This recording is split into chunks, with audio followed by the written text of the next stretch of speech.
तो कोविड-19 महामारी की दूसरी लहर के कारण देश में 1 करोड़ से अधिक लोगों को नौकरी से हाथ धोना पड़ा, जबकि पिछले साल महामारी की शुरुआत से लेकर अब तक 97% परिवारों की आय घटी है। Centre for monitoring Indian economy यानी CMIE के मुख्य कार्यपालक अधिकारी ने इस बात की तस्दीक भी कर दी है। शोध संस्थानों के आंकलन के अनुसार बेरोजगारी दर मई में 12% रही, जो अप्रैल में 8% थी। इसका मतलब है कि इस दौरान करीब 1 करोड़ भारतीयों को नौकरी से हाथ धोना पड़ा। उन्होंने कहा कि रोजगार जाने का मुख्य कारण कोविड-19 संक्रमण की दूसरी लहर थी। इकोनॉमी में कामकाज सुचारू होने के साथ कुछ हद तक समस्या का समाधान होने की उम्मीद है, लेकिन यह पूरी तरह से नहीं होगा। अब आपको ग्राफिक्स के माध्यम से दिखाते हैं कि भारत में बढ़ती बेरोजगारी की स्थिति कैसी है। 15 वर्ष और उससे अधिक उम्र के लोगों के लिए शहरी क्षेत्रों में CWAS के हिसाब से बेरोजगारी दर अक्टूबर-दिसंबर 2020 में 10.3% थी। शहरी क्षेत्रों में महिलाओं की बेरोजगारी दर जनवरी-मार्च 2021 में बढ़कर 11.8% हो गई, जो एक साल पहले 10.6% थी। वहीं अक्टूबर-दिसंबर 2020 में यह बढ़कर 13.1% हुई। अब पुरुषों की तुलना में जनवरी-मार्च 2021 में 8.6% पर यह स्थिर बनी रही, जबकि अक्टूबर-दिसंबर में यह बेरोजगारी दर 9.5% आंकी गई थी। बजट 2022 की घोषणाएं बताती हैं कि भारत का लक्ष्य अगले 5 साल में 60 लाख रोजगार पैदा करना है। ऐसे में जब भारत में बेरोजगारी दर पिछले कुछ सालों में ज्यादातर उभरती अर्थव्यवस्थाओं को पार कर गई है, यह लक्ष्य हासिल करना आसान नहीं होगा। हाल के 2 हफ्तों में भारत में रोजगार संकट साफ तौर पर दिखा है। मीडिया और लोगों का ध्यान भी बेरोजगार युवाओं की तरफ एक बार गया भी है। ऐसे लाखों युवा जो अपनी शिक्षा से कहीं कम के स्तर पर काम कर रहे हैं, वो भारत के उत्थान की कहानी को चुनौती देते दिखते हैं। लेकिन अगर ध्यान से और बेरोजगार युवाओं को लेकर सभी स्टीरियोटाइप बातों को हटाकर देखें, तो हम पूछ सकते हैं कि आखिर भारत में युवा रोजमर्रा के स्तर पर क्या कर रहे हैं। ऐसा भी देखने को मिल रहा है कि कई बेरोजगार लोग, खासकर पुरुष, अलग थलग पड़ गए हैं। उनमें चिड़चिड़ापन आ जाता है। वो खुद के लिए बताते हैं कि वो कुछ नहीं करते या टाइम पास करते हैं। ऐसा लगता है कि खुद को नाउम्मीद कहने वाली ये पीढ़ी हर जगह है, लेकिन कुछ नहीं करते। जैसे बात करने वाले बेरोजगार युवाओं को सिर्फ ऐसा देखा जा सकता है कि वो कुछ कर ही नहीं रहे हैं, यानी प्रयासरत नहीं है। अब बताते हैं कि कैसे कम होगी बेरोजगारी। दरअसल शहरी क्षेत्रों में सभी उम्र के लिए श्रम बाल भागीदारी दर अक्टूबर-दिसंबर 2020 तिमाही में 7.3% थी। इस अवधि में ये 37.2% थी और जुलाई-सितंबर 2020 तिमाही के दौरान 37% रही। बाल श्रम का मतलब जनसंख्या के उस भाग से है जो वस्तुओं और सेवाओं के उत्पादन के लिए आर्थिक गतिविधियों को आगे बढ़ाने के लिए श्रम का आपूर्ति करता है। बेरोजगारी के आंकड़ों को कम करने के लिए NSO ने एक संस्था की शुरुआत रखी, जिसका नाम था PLFS। PLFS के आधार पर श्रम बाल संकेतकों का अनुमान देते हुए 3 महीने का एक बुलेटिन तैयार किया जाता है। इसमें युवा श्रमिक जनसंख्या अनुपात, श्रम बाल भागीदारी दर, वर्तमान में रोजगार और काम के उद्योग में व्यापक स्थिति के आधार पर श्रमिकों का वितरण शामिल होता है। दुनिया के अधिकतर देशों में साल 2020 में बाद से बेरोजगारी बढ़ी है, लेकिन भारत की बेरोजगारी दर अधिकतर उभरती हुई नजर आई है। अर्थव्यवस्थाओं के मुकाबले वो ज्यादा भी है।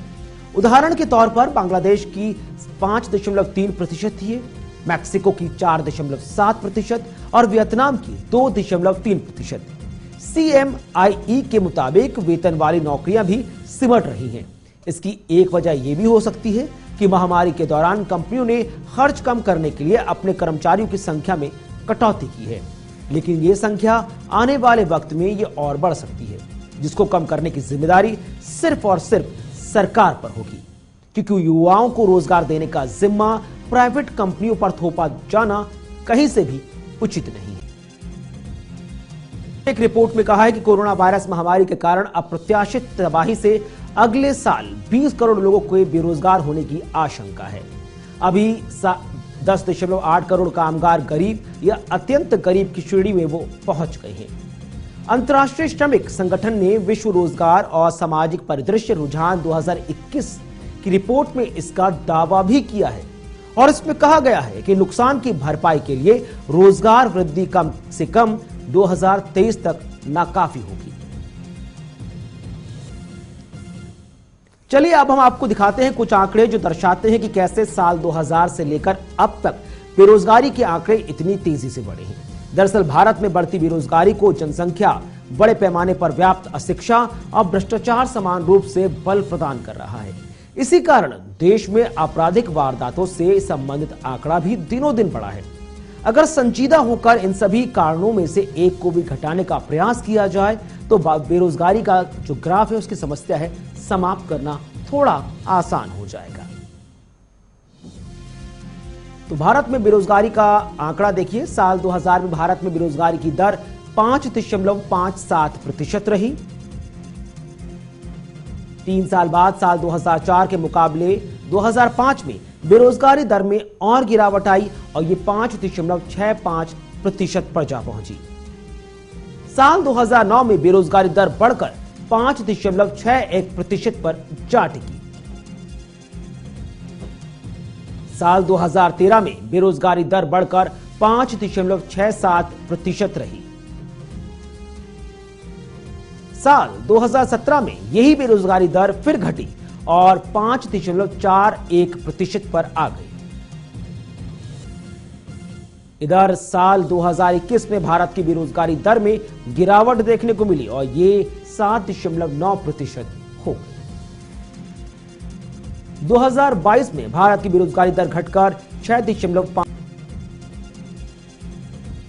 इधर भारत में किसी भी युवा को रोजगार मिलना कितना आसान है, इस बात को लेकर ज्यादा आसानी से सिर्फ युवा ही बता सकता है।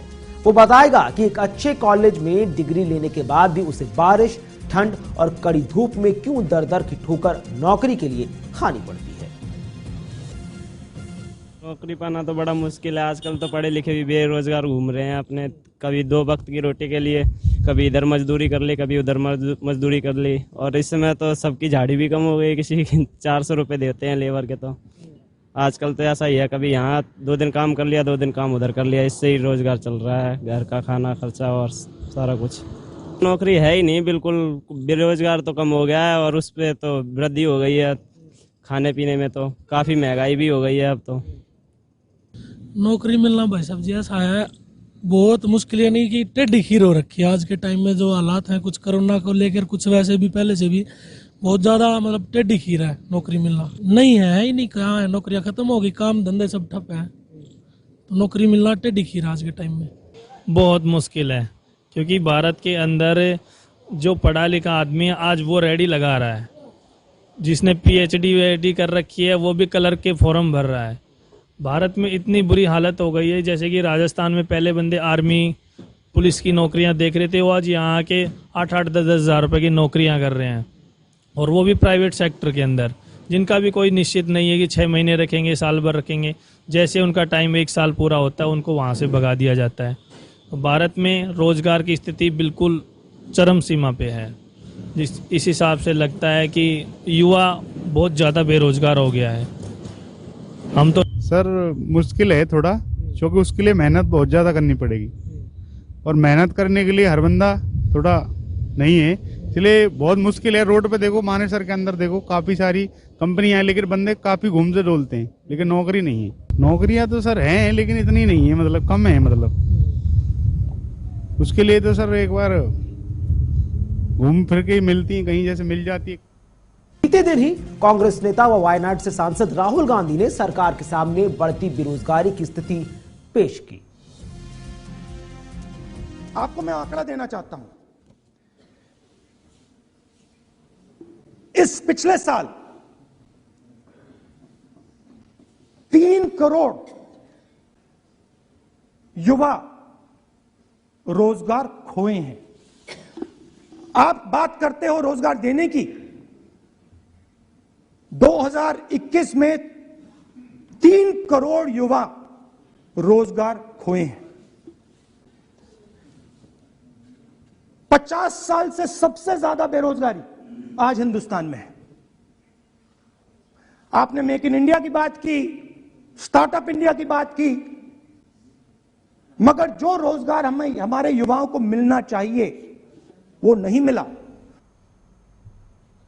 कुल मिलाकर हम ये मान सकते हैं कि आने वाले वक्त में सरकार की नीतियों को और वृहद स्तर पर लागू करना होगा। शॉर्ट टर्म के बजाय लॉन्ग टर्म टारगेट्स पर ज्यादा आसानी से पर्टिकुलर स्ट्रैटेजी बनानी होगी। तब जाकर जो आज का भारत का युवा है, जो बेरोजगारी का दंश झेल रहा है, उसके हाथ में नौकरी होगी और जेब में पैसा भी। इसी के साथ हमारे खास कार्यक्रम खबरों का एक्सरे में बस इतना ही। नमस्कार।